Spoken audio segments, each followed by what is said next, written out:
hello everybody, welcome. Thank you for being here this evening as it is in the UK or whatever time it is for you around the world for this lecture I'm giving tonight on corporate coaching success, where I'll be sharing 10 routes to enhance your impact and grow your practice.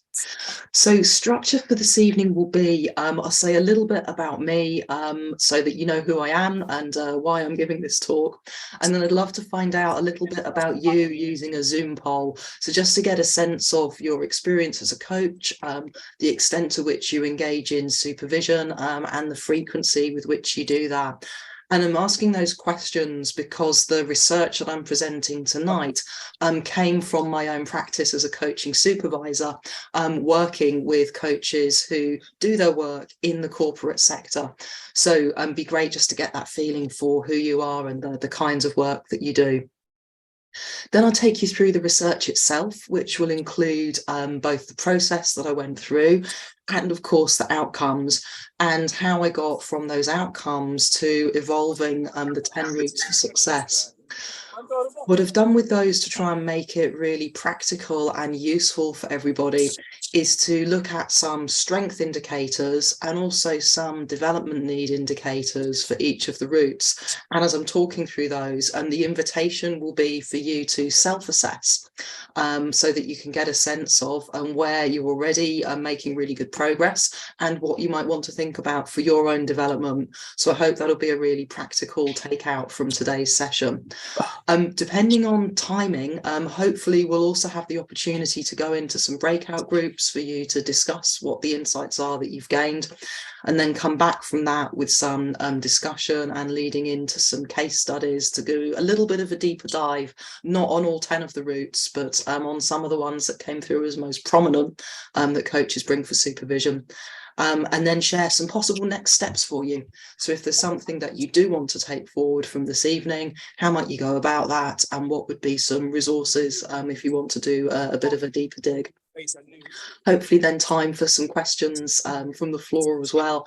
And all of that will take us through to no later than 8:30 this evening UK time. So about an hour and a half if you're able to be with us for all of that time. So hopefully that works for everybody. Yeah, look forward to finding out a bit more about who you are as we go through this evening. So I'm going to start my screen share now. Resize my Zoom window so that I can still see at least some of your friendly faces. There we go, that's got a good 25 of you on the screen, wonderful. So please give me a real or virtual thumbs up just to confirm you can see what's on the screen. Yeah, wonderful, thank you very much. Okay, so let's dive in. So my name is Mira O'Gorman and I've been involved in coaching in one way or another for about the last 20 years. So this is a professional journey that's been in 4 chapters really so far. And I count myself as incredibly lucky to have discovered coaching or have it come across me really early on in my career. So first encountered coaching as a young HR professional working for what was then HBOS Bank. And I got my coach training and then trained the trainer training from John Whitmore's organisation, Performance Consultants. And that was to support the rollout of a coaching culture programme within the bank. So that sparked a professional passion that has been with me ever since, but also it meant that from almost as soon as I was starting my practice as a coach, I was also engaged in teaching coaching. So really got to inhabit the world. So started to do some internal coaching alongside that role as well. And also important for me as my career unfolded, got to take part in another piece of training around client-centered consulting, which is, of course, not coaching, it's consulting, but it's a heavily coaching-led approach and really puts the person you're working with at the center of the process. Next was the transition for me from being an internal coach into an external consultant. So that gave me the opportunity to go broader in terms of the range of clients I was working with and deeper. So started to do training in psychometric tools I could bring into the coaching process and had a leg in both the development world, leadership development, organisation development, but also assessment. So what was important about this stage of their career was experience accumulation, having the opportunity to work across multiple industry sectors and start to develop business empathy. So this is the capacity to quickly get to grips with what's going on in a client's world, even if they're in a profession that you've never worked in or a different industry sector, or indeed at a leadership level beyond what certainly I had experienced at that stage in my career. From there, the next stage was moving into the last organisation where I worked full time. So this was an emotional intelligence-led development consultancy, and it was here that I got to do a formal qualification. So I took a postgraduate certificate in business and executive coaching, really started to build up a proper executive coaching portfolio within that consulting role, and importantly, started to get supervision of my own practice. So the education parts here, alongside building experience, really significant for me, because what they gave me was the opportunity to focus on being a coach more than just doing coaching. So the psychological focus of the qualification that I did alongside receiving supervision really accelerated my capacity as a coach. And that's one of the things I hope to give to coaches through the supervision that I offer. 2017, from then on, it's been about interdependence. So I'm 5.5 years now into working freelance. And the common description for this is people say, well, you've gone self-employed. But actually, it's more about collaboration and relationships now than probably at any earlier point in my career. So again, I'm both doing and teaching. So I'm coaching, I'm supervising, also acting as a mentor and consultant in some roles. And I've got the opportunity partnering with Animas to teach coaching supervision, and with another client to teach consultancy skills. Also felt it important to go ahead and get my coach accreditation as EMCC senior practitioner. And one of the privileges of having been involved in this for 20 years now is being able to play a part in enabling the next generation of coaches coming through. And supervision has come up and is just as much as a passion for me now as coaching itself. So that's the professional journey. We then look a bit at the personal side. Who am I outside of work? So in the bottom left, you've got a young photo of me there, probably aged about 9 or 10. And I guess I chose that one because it's one of the few times I felt really cool, when I had some braids in on holiday. And I grew up kind of wanting to be cool, but also really loving school, being labelled a swot. Whereas now, I'm not struggling with that anymore. I love learning, really own that love of learning, and the opportunity to really be a coaching geek through teaching and supervising coaching is important. In the top right, there's a photo of me with my partner, Robbie. We live together in Cheltenham. So this is an interesting week for us here, because it's the Gold Cup race at the end of the year, end of the week. So town is overrun with people going to the horse races. And around and about that, you can see some other things that are important to me. So it's important to get outdoors. It's important to sometimes do nothing. And travel is important. I would describe myself as an aspiring digital nomad. I haven't quite found the way to make it work yet, but it's high up on the list. So that are a few of the things about me outside of my work. So if we pop this screen share off, I'm going to launch a poll. So this poll has a few different questions in it around your level of experience, whether you're qualifying or if you're post-qualified, how many hours, client hours you've accumulated. And then, as I said earlier, around your supervision practice. So this should be anonymous. So please fill in the results and let's get a sense of who you are and who's in the room.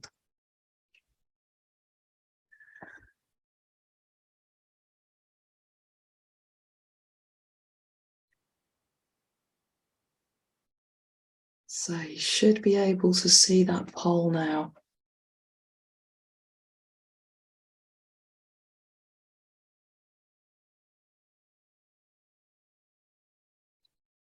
So here are the answers starting to come in.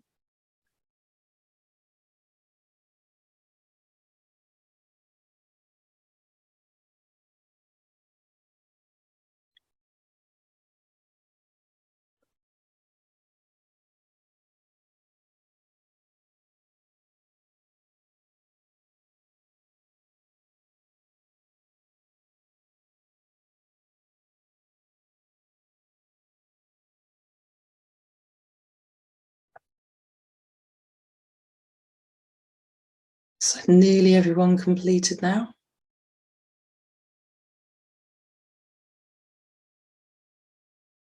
Okay, and it seems to have slowed down. So maybe there's one or two people not able to access it or reach their screen right now. Okay, so who have we got in the room? So what the poll is showing is that we've got quite an even mix of experience in the room. So just about a third of you are completing your initial coach training, about a third with less than 100 hours, and just under a third with 100 to 250 hours experience, and just 6% of people with more than 250 hours. So great to see that mixture. Thank you for sharing that. Next, seeing types of coaching that you do. So currently, the majority of you are involved in either mainly personal coaching, it's 58%, or a balance of personal and corporate coaching, and that's 29%, and just 13% doing mainly corporate coaching. So I'm guessing, therefore, that the reason for many of you being here is to think about how can you move into this field. Then coming on to supervision arrangements, at the moment, just 10% of people here today are having contracted and regular supervision, with then 43% not currently accessing it, and about half of you, 47%, accessing supervision as and when you feel you need it. So having those more ad hoc arrangements in place. And then that following through to how often do you access supervision? So for them, about half of people, it's less than once every 3 months. 25% of people is once every 3 months.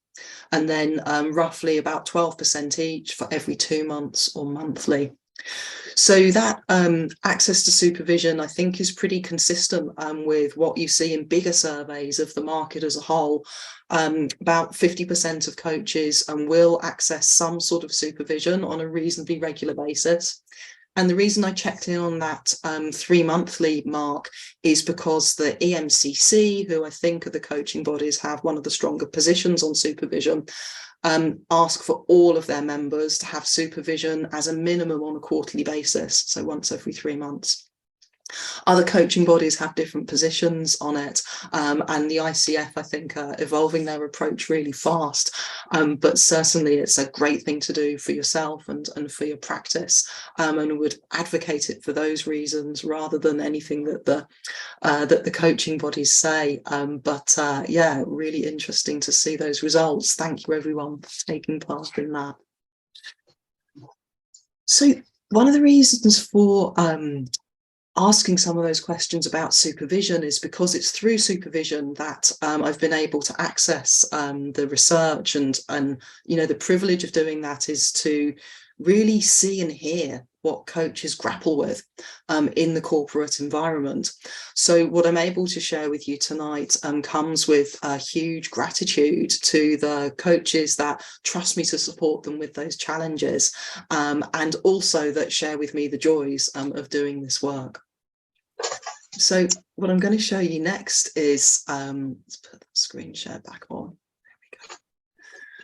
So this is one of my favourite quotes about supervision. So it comes from Eric DeHaan, who is a well-published writer on coaching as well as supervision itself. And he says, organisation consultancy and coaching are extremely demanding activities which generally involve taking decisions in isolation while struggling with invitations to collude with dysfunctional organisational behaviour. So, you know, this made me laugh the first time I read it, because I thought, yes, that's exactly why my role as a corporate coach is often hard.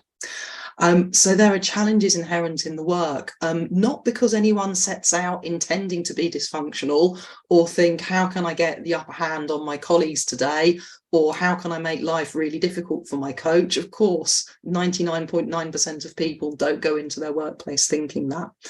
The elements of dysfunction are pretty much unconscious, but I think they come about because there's huge pressure to perform within organisational contexts, and there's often huge complexity. So the complexity of overlapping roles, of increased numbers of stakeholders who are active in the coaching process, multiply some of the potential pitfalls and the challenges for coaches working in this context. So I kind of hold that in mind because therefore as a supervisor I kind of come I hope with a lot of compassion. It's not always easy out there, and it's not always possible to see things until you're in the middle of them. So again, kind of really just big thank you to the coaches who entrust me as their supervisor. So who are the coaches that I've been working with? So the coaches whose supervision topics have contributed to this research are an almost even mix of internal coaches, so people who are coaching as part of an employed role within their organisation. And in my case, there's a group of now about 16, but started as 12 internal coaches in a FTSE listed construction firm. And then the other half of the group are independent coaches. So those are working in the UK, Europe, and Asia Pacific. And their end clients range from startups, tech sector and other sectors as well, through to other FTSE and internationally global organisations. So Amazon is one of those, and every size of organisation in between. So it's a wide group of settings and contexts in which people are doing this work. Coaches themselves, in terms of experience, range from newly qualified through to people with PCC level experience. And the supervision is a mixture of both group and one-to-one supervision. So all of that has gone into what I'm able to share with you today. The topics also a fair split, I would say, between the coaches. So because I have that really consistent relationship with the internal coaches, and I think because in the group supervision, we tend to work through more topics more quickly rather than doing fewer things in depth in the one-to-one. So a higher proportion of the topics have come from internal coaches than from the external independent coaches. So that will be reflected in some of the things that came through as trends. So let's go on then to think about the research that I did. So in terms of method, first thing is that sometimes it's good to hoard. So I kept my notes from all of these sessions and have been able to go back through the files and pull out the data, which has been the supervision topics that these coaches brought. So I did that from 2018 to 2023. So it's covering the period during which I've been freelance. And from the topics brought by those 31 coaches, 280 in total across the last 5 years. Next, moved on to the analysis stage. And if some of you have done your business studies, you might know about the methods of qualitative data analysis. So here you go through a process of unitizing, thematizing, and categorizing the data. So what does that mean? So the units are the individual supervision topics. And from those supervision topics, I looked at them and started to identify themes. So what did I see in the first topic that I thought would be the, what's the nub of the issue? What's the theme that this relates to? And working through that 280 and giving the same theme heading to same topics, ended up with 43 themes in total. That still felt a bit unwieldy to work with. So then looked back through those 43 themes and arrived at 10 clusters. So put related themes together into a cluster. Now, it was important to me to work inductively first to really get a feel for what was emerging from the data itself. But I then went on to map the data to a couple of existing frameworks, one of those around the purposes or the functions, as are often called, of supervision, and then also looked at the topics relating to the EMCC frameworks. It's probably worth saying that the number 10 happened by coincidence. So it's lovely to have a round number, but if there happened to have been 9 clusters or 12 clusters or anything else, then that's what there would have been. That wasn't engineered. And then the final stage was process of adding value. So going from a kind of fairly factual and descriptive cluster heading to something that's actionable and practical, which is what I've called the routes to success. I've then added strength indicators, growth need indicators, and the development tips that I'll share with you throughout today. So to bring that to life a little bit, On the left-hand side of this slide, you can see just a few examples of the 280 topics and how those started then to cluster into the themes. So what were the themes that emerged? And then eventually, which themes arrived into a particular cluster. So what I've done here is I've picked out individual topics from the 4 themes that eventually ended up in a cluster that I called boundary management. And that cluster, boundary management, ended up being called as a route to success, manage your boundaries. So just thinking about how do we make this practical? How do we make this into something that you can do something with? So all of this was done in Excel. So again, thinking back to my history, sometimes it's good to be a geek. So I really amused myself for a couple of hours running pivot tables, resorting the data, looking at what I could find, what was interesting and significant about the data in the questionnaires. So how did those topics then map to supervision functions? So I'll say a bit about what these functions are, particularly seeing that some of you don't regularly access supervision. So traditionally, supervision is said to have 3 functions: the formative, normative, and restorative. So the formative function is everything to do with your development as a coach. So that might be around developing skills, enhancing your capacities, or it might be more broadly about your personal development and your overall relationship with your practice. And as you can see, these formative topics were by far the largest group of what coaches are bringing to supervision. Normative function is to do with ethics, standards, and best practices. And I was surprised looking at the data to see that this was such a low proportion of the topics brought. But I guess what that shows is we're maybe concerned about ethical issues arriving in our practice and in those complexities of the corporate environment. But in reality, we don't butt up against them that often. So maybe the fear is worse than the reality itself. Nearly 20% of those topics related to the restorative function, and the restorative function is all about the emotional unpacking of the impact of coaching work on the coach, and thinking about practices for your own well-being and how you can work in a really sustainable way. So while 19% was an average over the 5 years I looked at, I did see a noticeable uplift in 2020 and then again in 2022. So 2020, I guess I would put down to a COVID effect and coaches alongside everybody else really grappling with the impact of COVID, lockdown, and all the changes that brought about so suddenly and unexpectedly. But also from a supervision perspective, that question of who helps the helpers. So what I recall working on in supervision with coaches during that time was often helping them unburden from the emotional effort and energy they'd put into supporting their coachees and the people they were working with. The 2022 uplift, and both of these years it went from 19 to around 25% of topics brought, I would attribute more to ongoing impacts of hybrid working and accelerated pace of change. So of course, I don't know that those were the reasons, but they were quite significant variations, whereas the proportion of the other topics here was very consistent across the period from which the data comes. So fourth, on the right-hand side there, you can see I've added a heading commercial. So in some supervision books, you're starting to see the proposition of a commercial function being a 4th leg of supervision.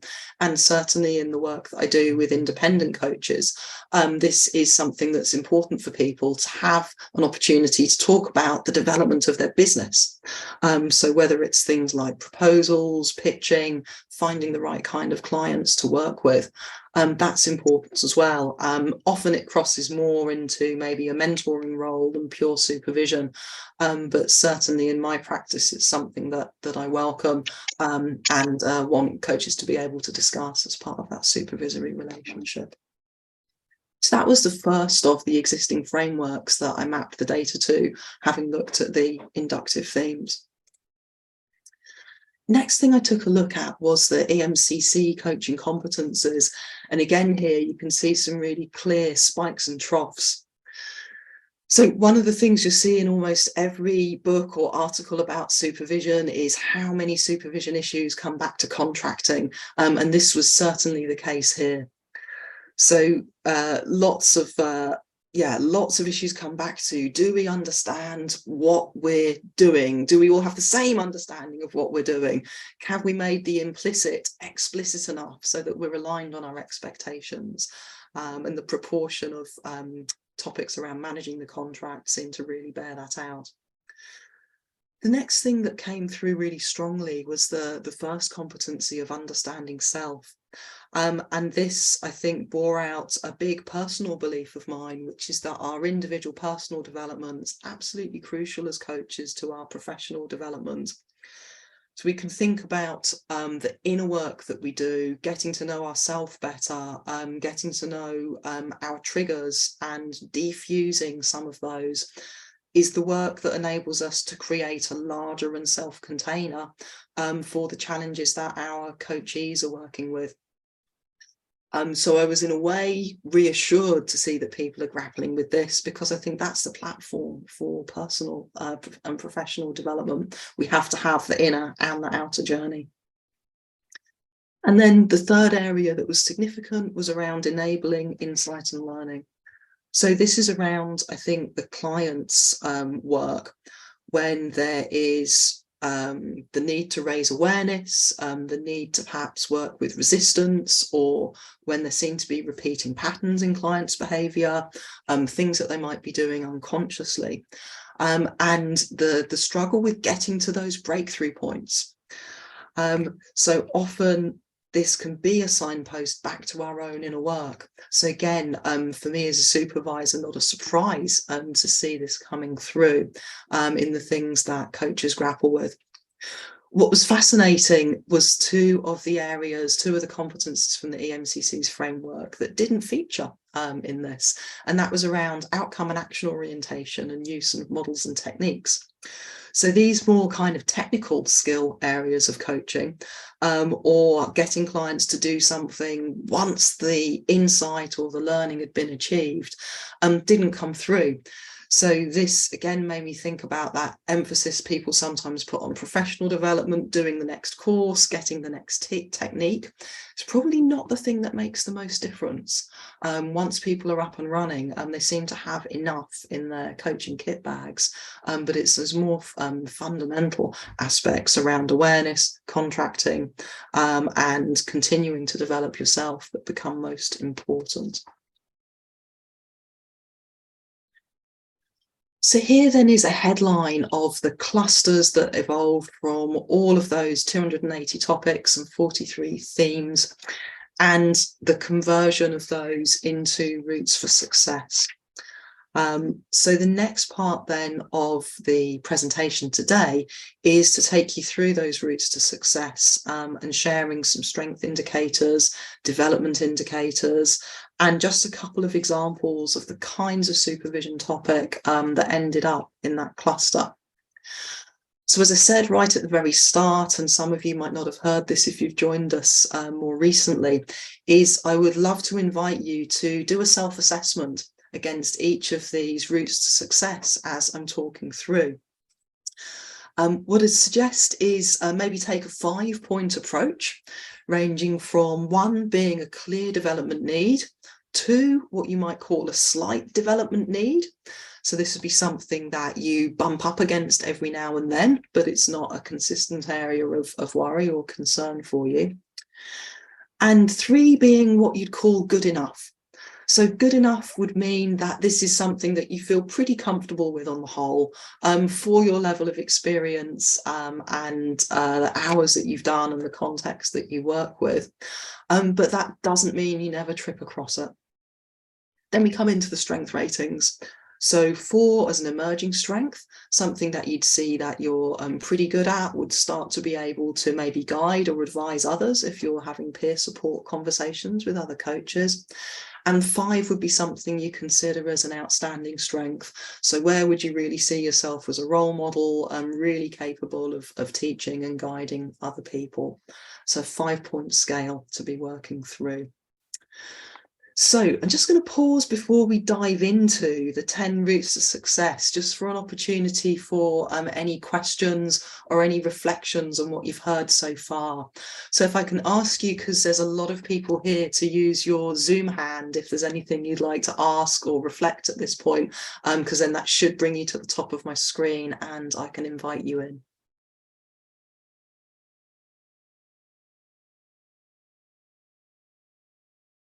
Just waiting to see if we've got anything.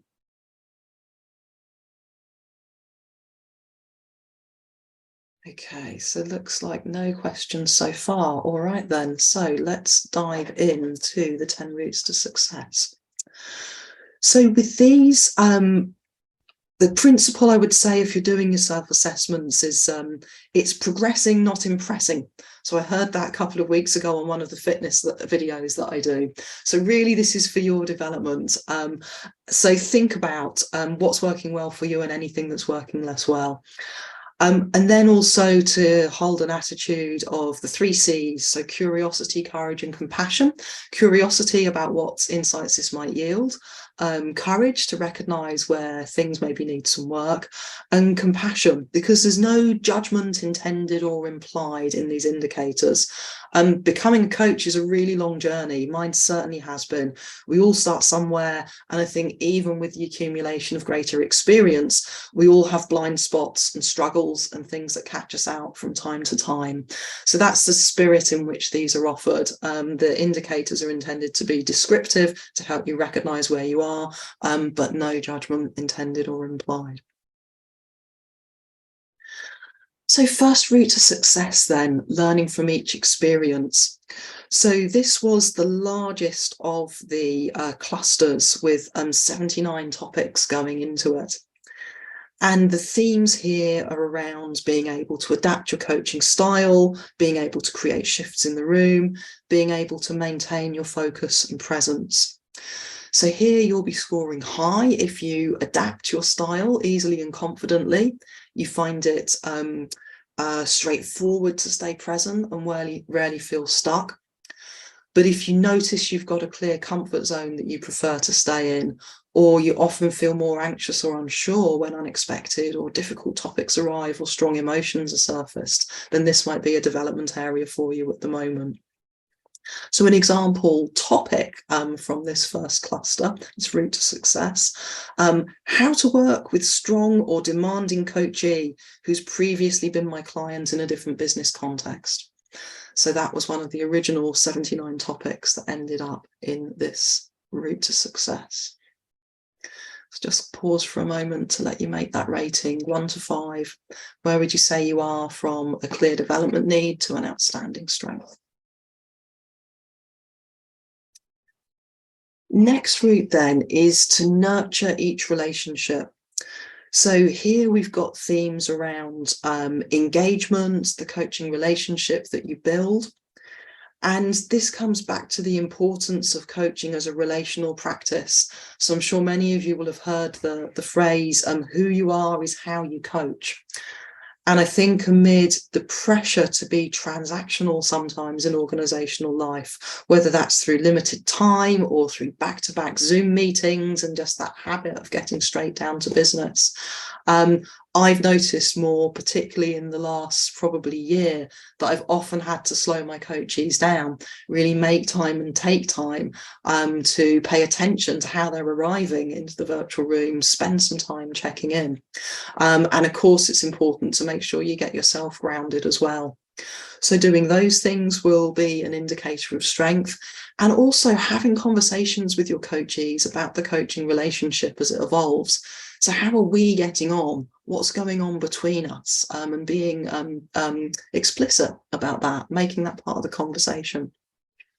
Development indicators here would be if you tend to quickly get down to business and get caught up in that pace and transactional nature of organisational life, or if the relationship itself doesn't tend to come up as part of the feedback that you exchange with coachees, if it's more about their progress or more the methods of your coaching and how you're working with them.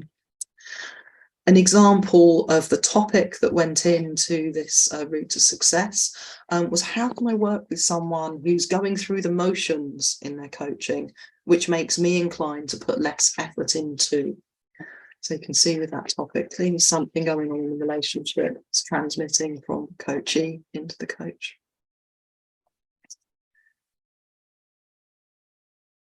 So the next one, start well and end well. So this was another really large cluster with 28 topics in. So this was number 4, if you like, out of the 10. And the themes here evolved contracting, evaluation, doing chemistry calls, explaining coaching. And one of the complexities, I think, of corporate coaching compared to life coaching is the number of stakeholders that are likely to be actively involved. So within, for example, the contracting process, if you're coaching someone personally, then you're probably just going to meet that coachee. Of course, there'll be lots of other stakeholders around them. But whereas in an organisational context, it's likely that you'll be speaking with somebody who owns a coaching process and commissions it, possibly a budget holder, possibly the coachee's line manager, possibly another stakeholder, such as someone from HR, or there might be a bigger organisational stake, for example, if the coaching's taking place as part of a leadership development programme. So there are lots more voices, and I think this is another reason why contracting so often comes up as important topic for coaches to bring to supervision. Then, of course, at the back end, evaluation is important as well. Organisations paying for coaching have an invested interest in the outcome. Are they getting the return that they expected? And that might be measured in much more specific and financial ways, perhaps, than in life coaching outside of the corporate environment. So here, you'll know this is an area of strength for you if you've got some clear principles, processes, and practices for those important activities that happen before and after the coaching itself. So taking a brief, having a chemistry call, doing that multi-party contracting, confirming the agenda, and then managing the end of coaching relationships. And if you feel confident about navigating the corporate context and talking with all of those stakeholders, then that's another indicator of strength here. Development indicators in this area would be if you have more ad hoc beginnings and endings to your assignments, or if those multi-party meetings tend to create anxiety for you, would suggest that this is something still to be working on. And an example topic here, how can I manage a 3-way contracting meeting when there's an atmosphere between the coachee and the manager? So there's other relationships coming right into the room with you, and perhaps you've had the opportunity to know about them in advance. Perhaps you're just feeling it and noticing it as that contracting meeting gets underway. Okay. So number 4 then, clarify why you do what you do. So this is the area around people asking you for advice within your coaching, situations that will draw out your ethics, particularly for internal coaches, the multiple relationships that can be involved because you know people both in and out of the coaching room, or the occasions when you might be using your coaching skills within your role, but not in a formal offline coaching conversation. So often this is where those dysfunctional organisational behaviours from the Eric DeHaan quote will come in. And, those ethical challenges are so often present, and they can be very innocuous. So it could be as simple as you are sitting in the reception area waiting to go in to meet with someone, and a line manager of a coachee arrives and spots you and comes up and says, "Oh, hi, good to see you. I'm really glad you're doing that coaching. I think it's going pretty well from my end. What's your perspective? How's it going?" So immediately you've been given a casual invitation to break your confidentiality with the coachee. And yet you're not going to want to just shut that line manager down and say, "Well, I can't tell you about that, it's confidential," because that's different maybe to what they're expecting. So some really seemingly simple situations can throw up an ethical dilemma. So here we're thinking about what are your ethics values? Do you know them? Do you use them proactively to recognise potential issues before they emerge, to name them to any of the stakeholders in the coaching process, and to make a conscious choice about what you do and why. And if you feel confident in your decision making. So a good test for this is the morning newspaper test. So if you've encountered a tricky dilemma, how would you feel if what you do or don't do was going to be the headline of the next day's newspaper? You know, what explanation would you give? And if you can feel confident in your decision making and actions and putting together a rationale for what that was, that's a good indicator of strength. If you tend to find it difficult to spot these dilemmas in advance, or you're often in it before you know it, or you find it difficult once you've spotted them to have the conversations to tackle them, that would be an indicator that this is a development need. Or if you find that you're not sure why you do what you do, and you wouldn't easily be able to give that rationale, then that would be another development indicator. So an example of a topic for this one will be, how can I work with a client who asks for advice about their line manager, who they know I know? I really want to balance coaching, advising, but not withholding information that I know would help. So that's a great illustration of those multiple relationships and what you know about each other in different contexts coming to the fore. Okay, so number 5, that brings us to halfway through. This is around managing boundaries. And this was number 3 in terms of the ranking of topics. 33 topics came into this route to success. So these boundaries might be personal. They might also be your professional boundaries. Personal boundaries such as around the time that you give to coaching, the values that you bring into it. Professional boundaries around how assignments are structured. And again, that element of multiple relationships can come in. Things that would indicate strength here will be, again, anticipation. Can you spot things before they come up? Are you patrolling your boundaries actively and readily raising potential clashes with your stakeholders? And are you proactive around managing those personal and professional boundaries to make sure that you're doing the right thing for you and for those you're working with? Again, seeing things once you're in the middle of them, feeling hesitant about raising them, or experiencing blurred boundaries, you know, maybe stepping over if you said a coaching session's going to be an hour, but it regularly ends up being an hour and a quarter, an hour and a half. You're giving a lot of extra time to that person. And while it's usually incredibly well motivated, it will be costing you somewhere. So that would just be a simple example of a blurred boundary. And an example of a topic here was a coach wanting to talk about managing boundaries around session times, cancellations, and closing off sessions. So some of those challenges I've just described, particularly around time. Okay, so that brings us to halfway. Next one is to lean into your personal growth. So this was number 2, 38 topics came up in this cluster.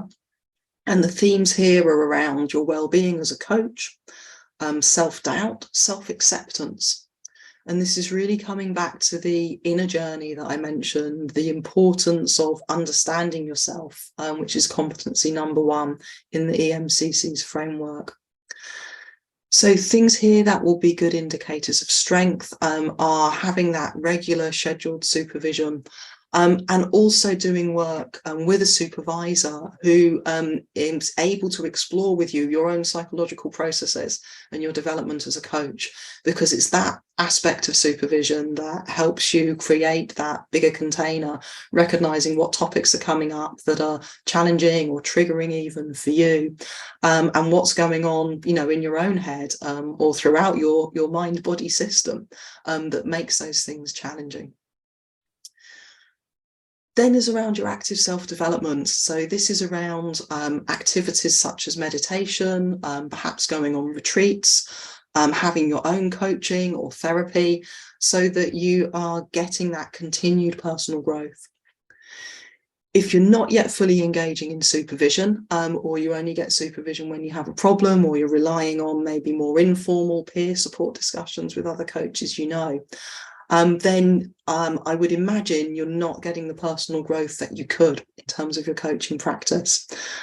Or if you find that your own personal development gets put to the bottom of the pile, so time or money or energy goes perhaps more on courses and trying to add to your skills and only the outer journey, or perhaps just other priorities in life. So an example of a topic here was finding a comfortable and confident way to coach on a senior leadership development program. So this is noticing that difference in how I feel about myself and my practice, working with, say, a junior to mid-level leader, to that prospect of being asked to work with a much more senior client group. So if that kind of thing comes up, that's often an indicator that there's some personal work to do, that step on your inner journey. Number 7, so invest in your professional development. So this is important too. It's a twin journey, inner and outer. Two need to progress around the same rate. So there were 23 topics here, all to do with coaches interested in further qualifications, routes to accreditation, the next steps that they should take. So options here might include, and this was a topic example, how can I update myself? Should I do a further qualification? What do I need to do to go for my ACC? I'm potentially interested in team coaching. Perhaps I could even become a supervisor. So you can really see here the different topics coming to life. And what will you know if this is a strength indicator? Well, you're involved in keeping yourself up to date. So reading and engagement in courses and the professional press, keeping up with what's emerging in terms of thinking from the coaching bodies. Development indicators here around perhaps relying on what you already know. So if you don't often spend much time finding out what's new, if you've qualified some time back, that would be an indicator to maybe spend some more effort here. Or if you rely on what you can already do. So if your skill set is starting to feel old or feel familiar, then it might be time to do some more investing in your professional development. Okay, so number 8 here, becoming business savvy. So this would apply if you're an external coach to the development of your coaching as a business. So things like getting more clients on board, being able to write proposals or deliver pitches for work, thinking about the fees that you charge and how you feel about those fees. And for internal coaches, it will often be about coaching load, finding the right time and space for coaching alongside other aspects of the role. This area, as I mentioned earlier, tends to bridge supervision and mentoring in the style of discussion. But how will you know if you're doing this well? So if you've got a clear strategy and a rationale for the markets that you coach in, the services or packages that you offer in your fees, and if, again, you've got some established and effective processes. So are you making what you do repeatable? Are you able to win new work, earn repeat work from the clients that you've got, so that you're growing your client base and your income or maintaining it where you want it to be? Signs of development needs here are early in the journey. I often find coaches are taking what they can get across markets and across client types without a clear strategy and rationale. And I absolutely empathise with that desire to just make sure you're doing work. But it can be counterproductive if it's taking your energy and effort into areas that you find less rewarding or that aren't really well aligned with your skills and the direction that you want to go in. Or if your approach is to finding and securing work more improvised and informal, then that would be another indicator to do some work in this area. So an example topic here, how to pitch for paid work with an organisation that I've done pro bono work for.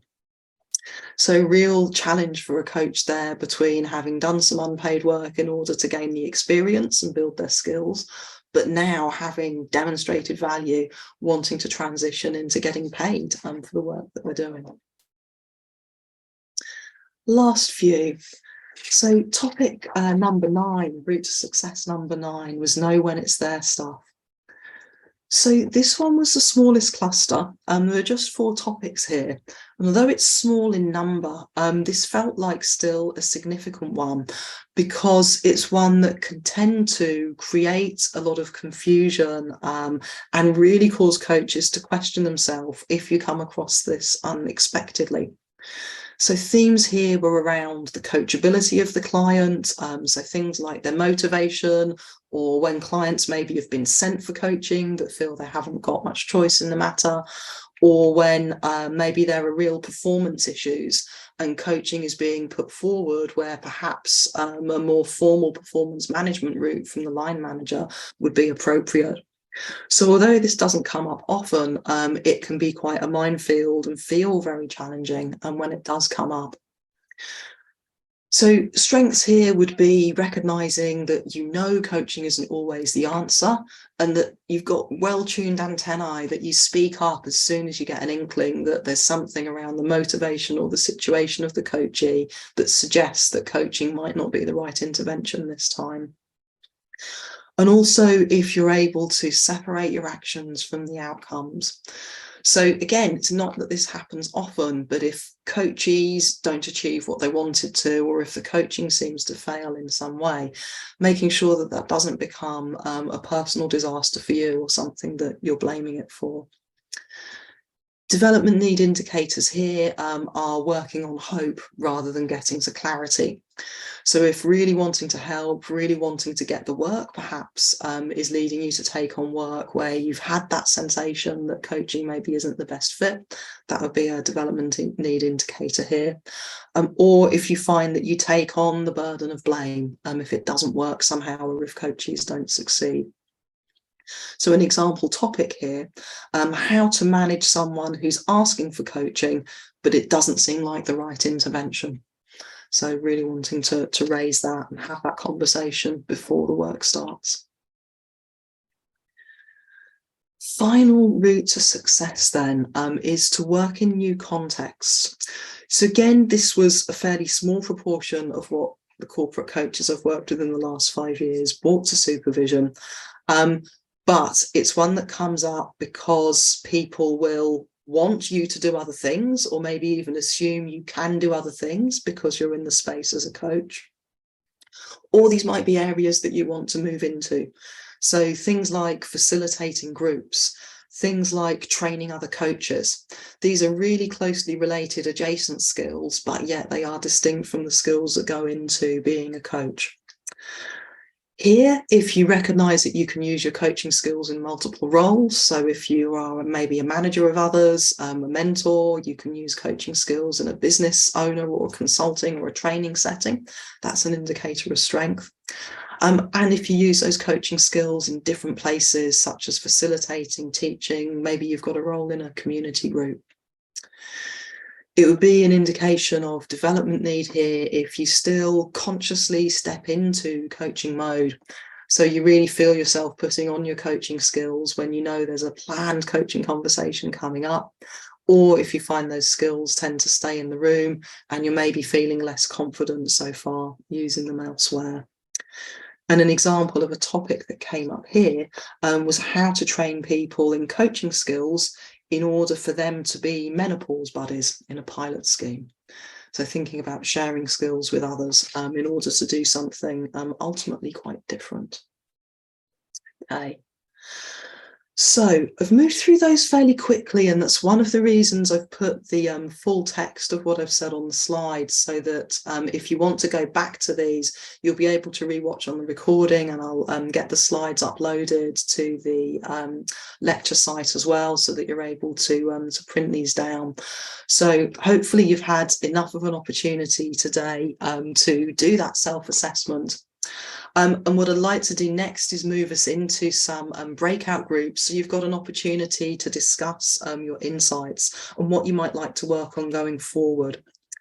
So I'll pop into, let's see, where are we? Just before 8 o'clock. Okay, so I'm going to pop you into small groups of 3. So hopefully that means even if one person can't get to take part, you'll still have at least one other person to talk to. And I'm going to open those rooms up for just 10 minutes so that you've got a few minutes each to share your insights.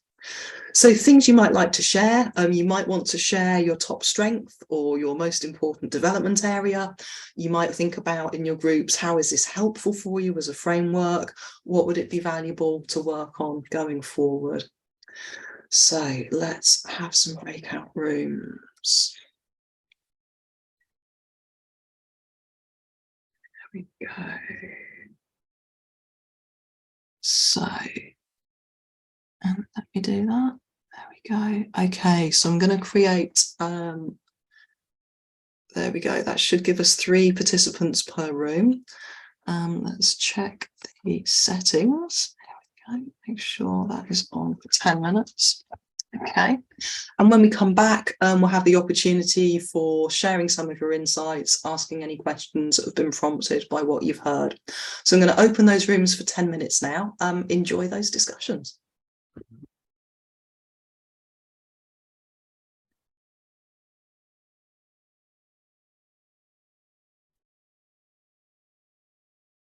Okay, so welcome back everyone from those breakout groups. So I would love us to move into a slightly more interactive way of working for most of the rest of our time. So what came up from those discussions? What were your insights? Perhaps if you'd like to share your strengths or development areas with the larger group. How has this been helpful to you, if at all, to learn about these routes to success today? Again, we'll just ask if you want to raise your electronic hand. Bring yourself up to the top of the screen. I think it was no, I feel quite.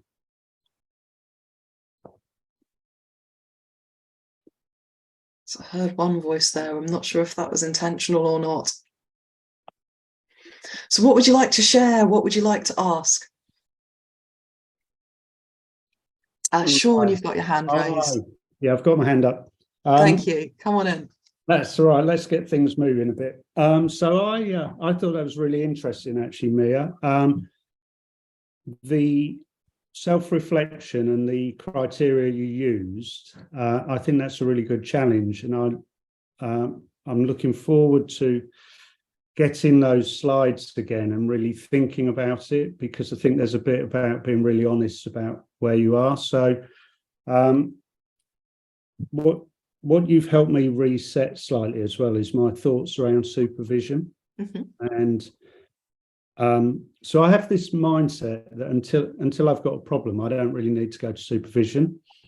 And you've kind of made me think slightly differently about that. So whilst I work with some other coaches and I do some personal development work, I don't necessarily use that time with them to talk about sort of my business or how I'm operating or some of the other sort of slightly different what I'm doing with them than what I'm doing in my day-to-day. Anyway, long and the short of it is you've really made me think that I need to think differently about supervision, and I need to formalise some of my reviews, etc., differently that I do for myself. So, and those slides will help me, I think. Great, thank you, Sean. That's really good to hear. Yeah, I think the value of having supervision as a safe, set-aside space for you on a regular basis is immense. And it doesn't matter if you haven't done much coaching in the last few weeks or you're not sure what you're going to bring. There's a really great book written about supervision for supervisees. So it's it's a collaboration between David Clutterbuck, Michelle Lucas and Carol Whitaker. I think the title just starts Coaching Supervision, but it's those 3 authors. And there's a brilliant quote in it from a supervisor. Just need to go to bed, Ben. Who says, I'll finish the salad. Oh, sorry, I've put everyone on. So I know it's getting near dinner time, but please. Sorry, that was me. I was just giving my husband his instructions to go and put the kids to bed. Sorry. Yeah, pop yourself on mute if you're talking about your dinner. But yes, the quote in this book from a supervisee, and it's from a section about preparing for supervision. And this supervisee says, well, actually, I'm not very good at making notes or keeping a journal, but I do think my supervision is important. So I just turn up with my whole messy self and start to talk and see what emerges. So that's okay too. The first thing that you take to supervision is yourself as a person, and then you as a practitioner. So thank you, Sean, for sharing that. So a few more hands have gone up. So Tracy, yours is one of them. Hi. So I think you all heard what I'm having for dinner. That's embarrassing. Sorry. Yeah, it's Zoom live, isn't it? That's the first time I've ever done that. So in all these years we've been Zooming now. No, first, I thought it was really interesting. I love the way you've put the session together. We were chatting in our group. Sometimes we were like, oh, it's not what I expected, because we were waiting for a kind of a 10-step plan to nailing your corporate business. And actually, this is much more in line, I guess, with the whole ethos of coaching, and definitely like the supervision piece. The sort of, I'm guilty. I have a brilliant supervisor, and I'm very guilty of just turning up and saying, oh, look, can you just, and really wanting her to answer my questions and tell me what to do. And she's like, what do you think? You puts it back on me. So I love the way that you've actually split this into the 10 sections, and then doing the self-assessment and the self-reflection it's great. It's definitely pointed out some key areas for development. So really enjoyed that. And I think it's refreshing, as always with these things, to just get in a group and understand that, there's a lot of commonality in the things that we all think about and sometimes grapple with. So yeah, thank you. Thank you, Tracy. Great. Okay, so let's come next to Shahrukh. Hopefully I'm saying that right. Absolutely, yeah. So yeah, I really enjoyed your presentation, Mia. I think I really enjoyed, because I think the way you have identified obviously different topics and the way you have put them in themes and clusters, that was really good for me to see. And I could only imagine how much experience and, exploring with your clients and with the coaches must have gone behind that. And I think in terms of development areas, for me, I think it's definitely the sort of assessment side of things when it comes to working within the corporate environment, 360s and psychometric analyses and so on and so forth, and also contracting. So I suppose the boring elements, but essential, I would say. So I think that is clearly a developing need, and a really good sort of a reminder of how important supervision is. And the fact that you get to work very closely with your supervisor, and the needs are addressed on a very targeted fashion, compared to something that you would learn, say, in a course. So that was a very good reminder for me. Yeah, thank you. Yeah, and I think that's one of the other wonderful things about supervision is it's personal to you, particularly if you can manage to go one-to-one. Group supervision, I think, has other benefits, because you'll keep getting that sense of commonality that was talked about just now, and that sense of a collegiate experience with your peers, as well as the guidance and the advice from the supervisor. And then the other thing you mentioned there, Shahrukh, around having some of those tools, so whether it's personality profiling, 360 feedback that you mentioned, and other kind of psychometrics, can be incredibly helpful, and they're often used or even expected in a corporate environment. I'm also conscious that they can be really big investments. I was incredibly lucky in leadership development consultancy roles to work for companies who built some of these things, and so of course you would get trained in them when you were there. So I think making sure that you know which ones are right for you, and is your investment going to give you that return, is really, really important. But they can be really useful and powerful tools to have as part of your corporate coaching kit bag. So yeah, I applaud you for thinking of those. Thank you. And then Lisa, let's come to you.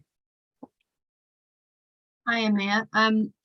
Thank you very much. I've really, really enjoyed it. I love the way that you've presented it. And if it's not sounding like it's not a compliment, the simplicity of it has been brilliant, because I've really been able to grasp what the message is that you're trying to get through, which has been super helpful. Sometimes these things are so complicated and wordy that you get a little bit lost along the way. But I have a specific kind of area that I'd like to talk about. So I was interested in the point about clarifying why you do what you do. And I recognize that that is an area that I need to develop, because I don't work in a corporate world, but I do work in a school. Mm. So this is quite an interesting setting, and it's a bit of an emerging place for coaching to be. I work in a senior school where I have been employed to help with the motivation in the more the children with higher needs for various different reasons. And it's a state-run school. It's not a private school.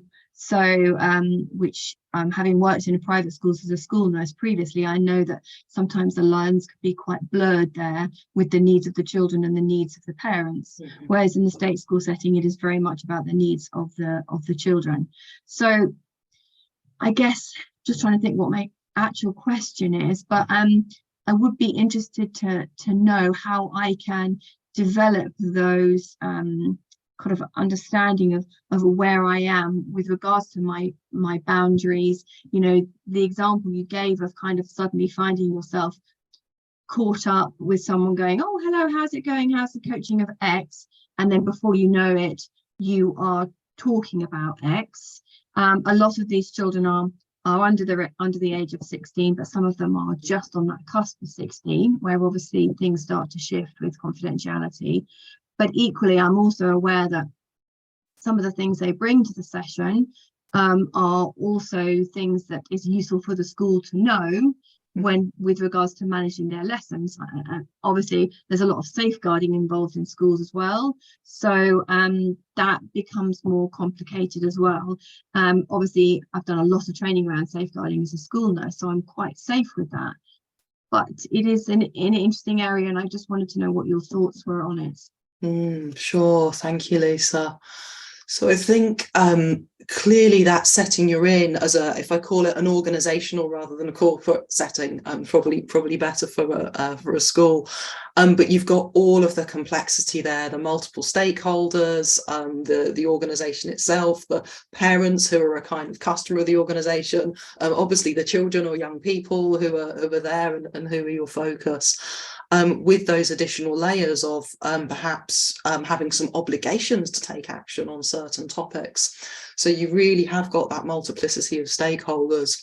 So what you'll see in the slides as a resource for further reading on this topic is Michael Carroll's Ethical Maturity is a really good resource to have a look at. You might find this more in supervisor text than in coaching text, but it's a really comprehensive model. Another one that I will throw in, if you like, as a bonus, because you've asked about it, is a great mnemonic, which is right for these ethical questions. So I already gave you one, which is the integrity check, which comes in the middle of that model, which is how would I feel if what I want to do was going to be on tomorrow morning's headlines. The other letters in the acronym, R is rules. So this is around thinking, what are the rules here? So do I have an organisational obligation? Is there something that myself and another stakeholder have committed to? So we've made that as a rule between ourselves in the contract. Is there something perhaps from the ethical guidelines of the coaching body that I'm aligned to that give me some guidance on what to do? But that's only one source of information, because very often those ethical codes are telling you more about what you can't do or mustn't do than how to make the best possible choice in a complex situation. So you've got R for rules, I for integrity. So if I think about what I'm about to do or not do, how would I feel if it became public news tomorrow? And then G is who might this course of action be good for, or who might it benefit? So whatever you do when these situations are complex, it's probably not going to be good for everyone, or there's going to be a mixture of winners and losers. Some people are going to come out more ahead than others, and there might be trade-offs between them. So G is good for, and H is potential harm. So who might this course of action cause harm to? Now, of course, that doesn't always mean harm in a safeguarding sense. But in general, if there are winners and losers, it might be political gain or loss, or status gain or loss of whatever you choose to do, or just getting to be in the know, or being told, no, that's something I can't talk to about. You know, who's going to feel perhaps that they've come out less well off from whatever you do. And then the final letter in the acronym T is truth. And this is kind of a gut instinct check. So it's possible to, it's good to think about these things. It's possible to overthink them. So this final letter in the acronym is, what do I really think is going on here? T. So that tool comes from a book called Ethicability by Roger Steer. And it's it's not a coaching book. It's about the general practice of ethics in society and in organizations and, you know, political global leadership. But I love that as an acronym. So hopefully that gives you a bit of a process for reflection. So I think with many of these challenges, there's reflection on action. So we will, of course, all make mistakes, and reflection on action is our opportunity to learn from them, or indeed things that went well. But also it can help us with our reflection in action. So when you do get that inquiry, whether it's from a line manager or a concerned parent or a member of the academic staff, can quickly think through, you know, what's the impact possibly of what I'm about to do. And that can be a really practical tool. Brilliant. Thank you so much, Maria. I'll look up those things, extra things as well. Yeah, thank you. Okay. So last few minutes. So Elena, hello. Let's have your question or reflection. Hello, very nice to see you. Good to see you. Amazing research. I hope you are doing some conference in AMCC on this regard. I think it would be really useful for a wider community to look at. I will just share a bit. I think for me, these roots for success, they kind of leave also a lot of room for interpretations. You know, like when it's phrased this way. So of course, when you gave an example, it gives a little bit more understanding what is within this root. So it would be really nice to see more examples of it. I don't know if you're going to share it in one way or another. It's probably part of the bigger course that you will be doing for Animus. But yeah, so I think for me it was a bit difficult. I think since I'm not working that much with corporates yet, it's difficult to do an assessment because it's all hypothetical. Yeah. And then maybe the examples would give a little bit more understanding on specific situations that might come up or things to pay attention for. But I think for people who already work with corporate organizations, then it's more useful. Yeah, sure. Thank you, Elena. So you will see within the slides, we won't get to them, unfortunately, in the time today, some case studies where I've given some further illustrations of topics that came up. So I've just picked out the top 3 because as I was looking through the slides, I had a feeling that we might not get to them. So I haven't compiled them for all 10. But these are the kind of things just to give you some further illustrations of the dilemmas that come up. And I think for the many of you who are not yet doing much work in the corporate environment, what I hope you might be able to take from this is an acceleration or a raising of awareness on your journey that will give you a little bit more foresight rather than having to go through the sometimes painful learning process of midsight and hindsight. Now, of course, that's not guaranteed, but thinking about these things and having a look, particularly if there's topics that are new to you at some of the resources that I'm suggesting, I hope will help you on that journey. So you did there, Elena, kindly also refer to the course that's coming up that I am running for Animas. So this is starting on the middle of April, so first Wednesday after Easter, and this is a certificate in executive and corporate coaching. So I will be using this 10 routes to success with people taking part in that course as part of the supervision that's built into the programs. There's 3 group supervision sessions built in, and talking about some of the processes and the tools that are referenced as the deeper dive resources here. So things like 3-way contracting, navigating those conversations with the different stakeholders, being able to work through some of those issues of, you know, why is it that I suddenly lose my confidence and capability as a coach when I'm faced with, be it a more senior leader or a very technical person or somebody who's my dream client. These kind of things come up. So if you are interested in learning more or in taking part in that course, we've still got some places available, and would really love to see you there. So last thing for me to do before we get to 8:30, Shabir has kindly shared a certificate that I can provide for your attendance this evening. Shabir, are you still here? I'm not sure I know how to do that.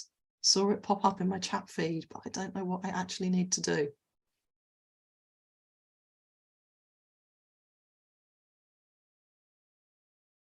Shabir, if you're next to your mic and laptop, can you help us out? I can see his name in the screen coming up. Okay, so let's see if I can find this.